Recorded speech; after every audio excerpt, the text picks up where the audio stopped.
Something to Talk About from the Bainbridge Island Community Senior Center. The Senior Community Center is sponsored by Fieldstone Memory Care of Bainbridge Island, which offers innovative and compassionate care. To learn more about their programs, call 360-689-4314. They also will allow you to get a tour of their beautifully appointed apartments on Rolling Bay. Today, Jared O'Connor, who has a master's in public health and is the Education and Emergency Preparedness Specialist with the Washington Poison Center, is here. And Jared, thank you for joining us. I'm interested in learning a little bit about the kind of services the Poison Center provides and some specifics that might directly relate to older Americans, people who might frequent our senior community center here. Thank you, Reed. Yes, I'm going to be talking about some medication management and generally about the Washington Poison Center. I'm going to share my screen here now. First, before we start, I'm going to be talking about what is a poison. A poison is any product or substance that can be thought of to be harmful if it is used the wrong way by the wrong person or in the wrong situation. So it can be many different things. It can be like glue, it can be household substances, it can be plant material, it can be leaves, it can be mushrooms, it can also be cleaning detergent. A lot of times we get disinfectants lately with COVID. It can be snakes, spiders, we get bites with that, but most often what we see with serious poisonings is considered medications. This is our #1 reason for sending people to the emergency room. Most of the other times it's more of an exposure where it's irritant. They can be intentional or unintentional, meaning did you do it by accident or did you purposely poison yourself, or may not be harmful. As I said, if it is, most of the time when someone gets exposed to this substance, it has the potential to cause harm, but maybe the amount wasn't enough to actually be harmful, so that'd be more considered exposure. If it does cause harm, that's actually considered a poisoning. So Washington Poison Center, we've been preventing and reducing harm for over 65 years. We have two main operations. #1 is our telephone hotline. This is pretty much our bread and butter. When you call us, we help you on the phone or we can answer questions. And we also have our public health education. A lot of times we'd rather you not call us and not get poisoned in the first place. So if we can do education and prevent poisonings, that's definitely preferred. And then also sometimes if you do get poisoned, we want to educate you to call us at any time if you are experiencing any harm or are concerned about harm. So this number is 1-800-222-1222. Always remember the one. We're 100% free. We do not charge. We're nationwide, including Canada, actually, so North American wide. Each state has at least one poison center, or in some like California have multiple poison centers. It doesn't matter which one you talk to, you're going to be talking to professionals that will be able to help you. We're open 24/7, 2 in the morning, 2 in the afternoon. You call, you'll get prompt help from a specialist. And we're governed by HIPAA, so we're confidential. We will never discuss anything you discuss with us with anybody else. Be rest assured we're not going to be talking about what you called us about.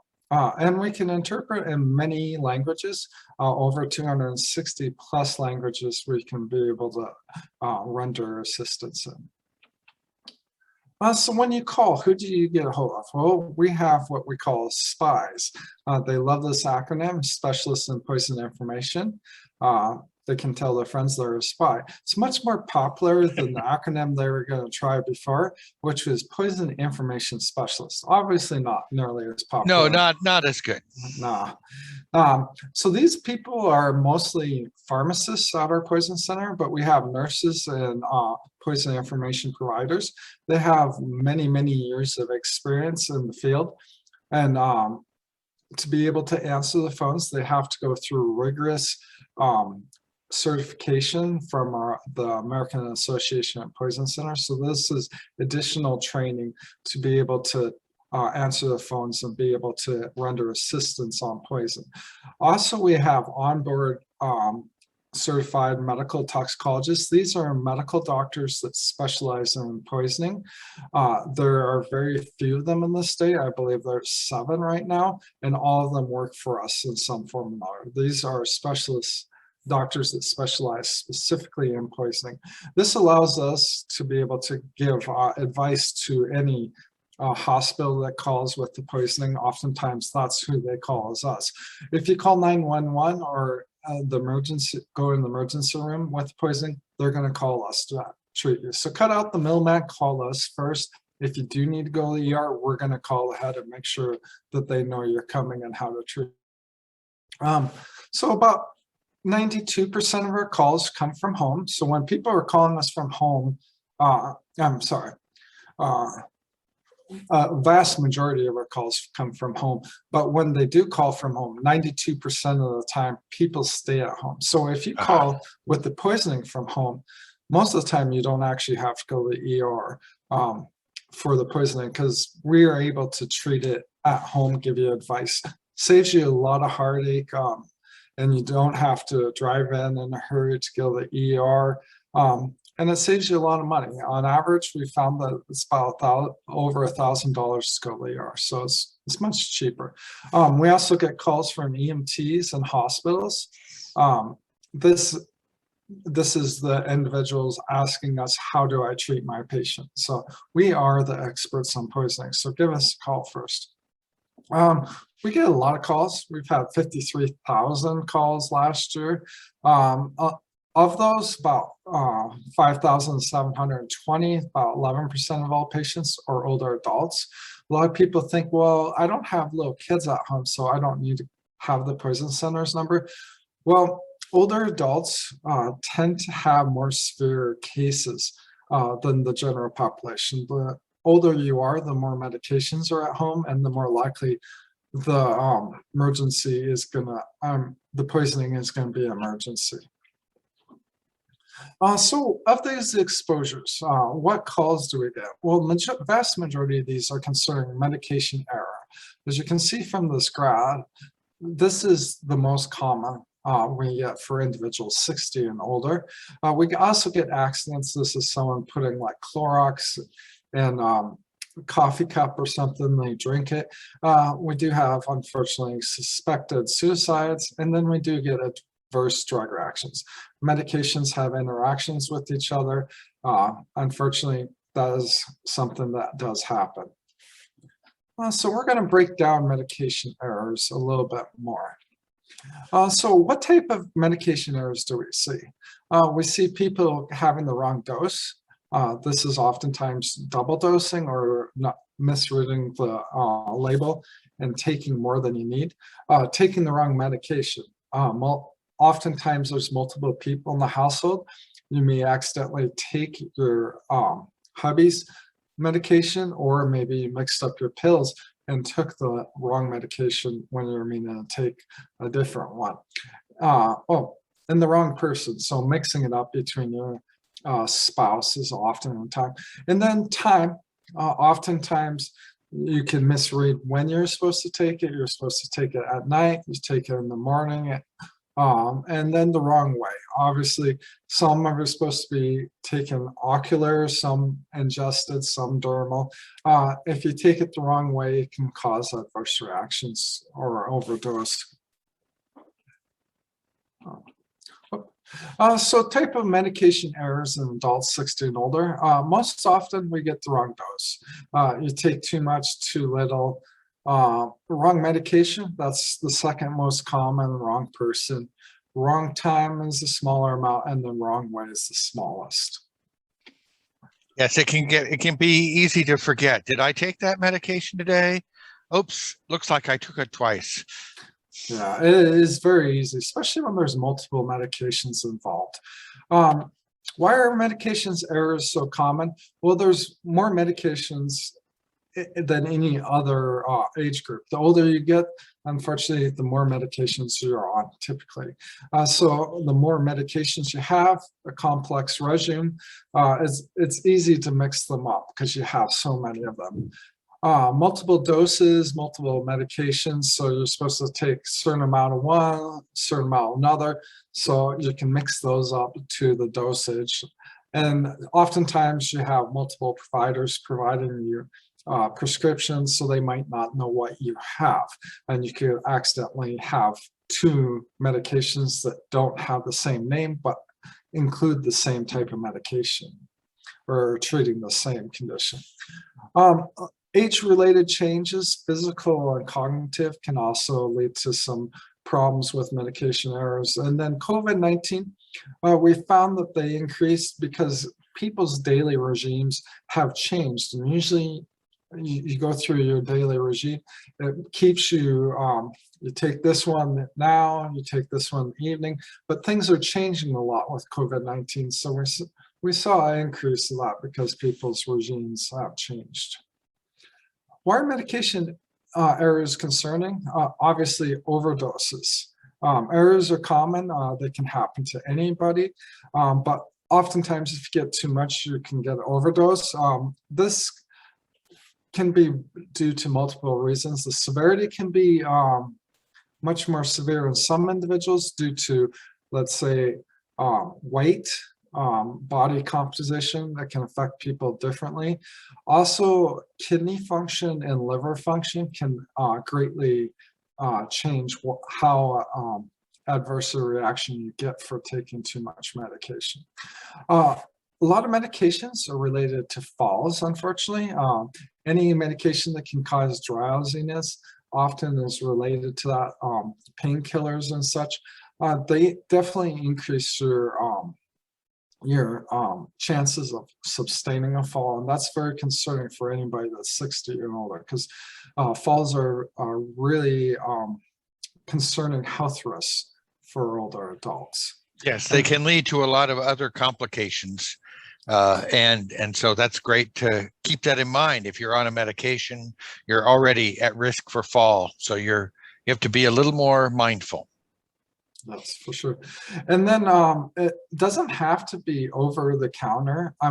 Prescription. There's many over the counter cough syrups and stuff like that that can lead to drowsiness and increase the risk of fall. There's also drug reactions.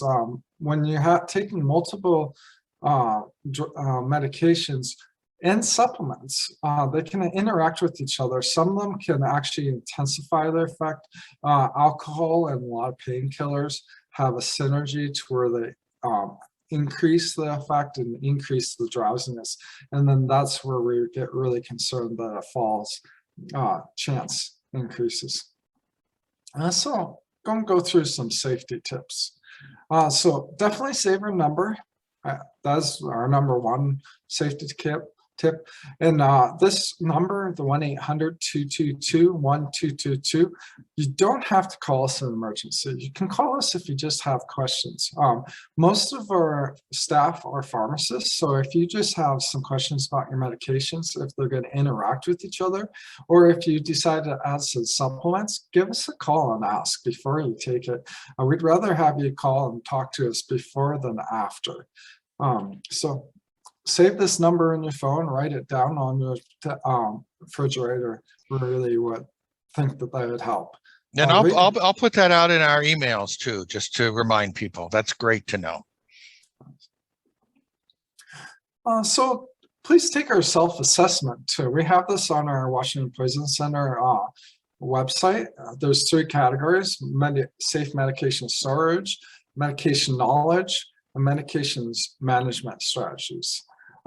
As you can see, it kind of has this red light, yellow light, and green light kind of for your self-assessment, whether or not you need to look into it and take some actions, because you may be at higher risk for accidental medication mistakes.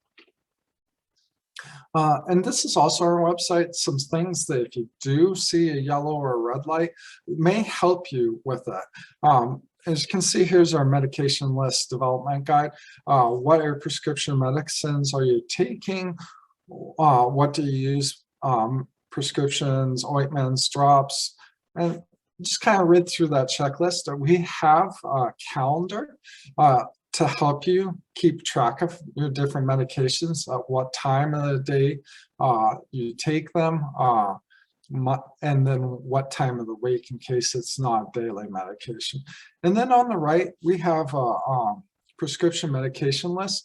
It kind of it goes through there, and you can read it, and it tells you when you take it, how much you take, what do you take it for. This is oftentimes something that we recommend to take with you to your provider so that they know why you're taking that, especially if you have multiple providers, because they can, some of them can prescribe similar medications that they don't know that you may be taking something already for. And that's oftentimes where we see overdoses. And then if you do have medications, especially pain medications, we recommend you go to takebackyourmeds.org. Find yourself a medication kiosk where you can dispose your medicine. It accepts most prescriptions and over-the-counter medicines unless specificized. Pretty much they take almost everything. You can also go to locations where there's mailback envelopes, where you can grab pretty much a baggie. You could an envelope and put your medications and mail it away to get disposed of. You do not have to mark off your name or anything. Once it goes into one of these kiosks, no one will ever see it again. It is closed up and then sent off to be disposed of. This is especially important because majority of people prescribed opioids, painkillers, still have them in their medicine cabinet after the medicine use is over. And they're very, very dangerous, especially little kids visiting and whatnot. So prevent accidental poisonings in kids. Do not take medication in front of kids. Keep medication out of sight and out of reach. And check your carpets and floors before kids come by. Oftentimes they're down low. If they're crawling the carpet, they find a medication. They may mistake it as candy. We recommend not taking it from kids because oftentimes they try and replicate you. They like you and they're like, I want to be like my grandpa or my mom. I'm going to take what they're taking.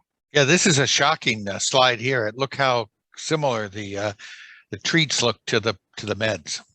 Yeah, if you look at them, they're very confusing. If you don't know what they are, you can put them side by side, and it's hard to figure out which one's which if you just put them out of the packaging there. So for a young child, it's very confusing because they don't understand the concept of medication. So they're likely to pick it up and put it on their mouth. Practice safe storage. Out of sight and out of reach, put them high. We recommend locking them up. Include backpacks, purses, don't leave them on the ground. Kids are curious, they'll go through them. Lock up your medicines is actually the best practice. That way, if they do know where they're at, they can't get in them. This includes up into the teenage years, unfortunately. It helps keeps everybody safe, kids, adults with dementia, and if you keep it in the same place every time and not all jumbled together, it makes mistakes a lot less. Other safety tips. For little kids, a lot of lookalikes are concerning. As you can see, here's the Lysol and Gatorade. We have life experience to know that lemon on Lysol does not mean it's edible, but little kids do not have that life experience. They may have drank a beverage that has a lemon on it, so they quite, hey, this is yellow, it has a lemon on it, it must be tasty as well. So we recommend get Mr. Yuck stickers, put that on that. Keep everything in its original label. Don't put it in a water bottle. That increases the chances of mistakes. Read labels closely when you do use products. Instructions, ingredients, timing, maximum amount. This goes for cleaning products and stuff, but also over the counters. A lot of times when you're taking medications, you may have prescription medication that is actually something you can get over counter. So when you take the over counter in combination of the prescription, you can get a double dose. And then put glass on your glasses and turn on your lights when you take your medication, so that you can make sure that you're taking the one that you think you are taking.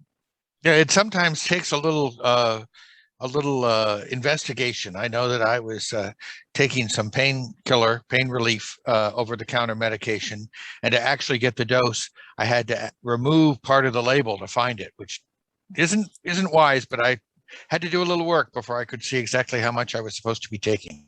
For sure, for sure. When they have that folded little tag on it that you have to open up, I've had that happen. And then again, our 1-800 number, we really stress, have that handy. We are here to help. And we are free. We do not charge anything. We're around 24/7, and we are not going to discuss anything that you call us about. So if you feel it's embarrassing, we've had cases where people put eye drops in, they put glue in their eye. You call us, we will give you a way to reduce the irritation and relieve it. We've heard and seen it all, I guess you could say. Thank you. You're welcome. Thank you very much. I noticed that in the map that you have of where we can drop off medications, our closest location is Port Orchard in that map. I think that there are probably other places on Bainbridge Island that are possible. I'm guessing that if I were to check with a pharmacy or the police station, they might also help me find somewhere to get rid of meds. Obviously, we don't want to throw them in the trash or in the toilet, right? Correct. Throwing them in the trash, people unfortunately have gone through people's trash looking for medications and to abuse it. And also, if you flush them down the toilet and throw them in the garbage, they oftentimes end in our drinking supply eventually. And tests through our rivers and our water supply in cities have shown high levels of many different medications, unfortunately. So to limit the impact, intentionally getting dosage through the water and stuff, we recommend putting them in a take back location so that they're disposed of properly. Another thing that you're talking about, confusion about medications.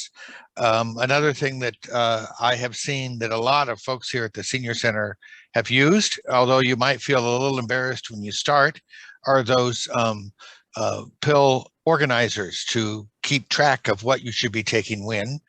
And they're more useful than embarrassing, I think, right? Definitely. They're definitely useful. We do urge caution with those if you do have little ones coming, to put them high out of reach, because we've had multiple instances where little kids get into those pill minders. They're very easy to access, and oftentimes they open them and think they're little pouches of candy and stuff. Yeah, so, they do look fun. Yeah, they're serious business. I have 2 little ones at home, and it's just a puzzle to open. Click, click, click. Oh, it's fun. Oh, there's candy reward inside. So if you do have those, it definitely helps with making sure you don't have medication errors.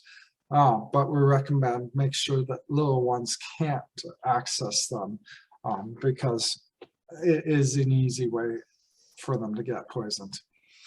Well, I have found this very interesting, and I think that I am a lot less reticent to try calling the Poison Center if I have a question than I did before we had our conversation. Thank you, Reed. Thanks for spending the time with us, Jared, and have a good weekend.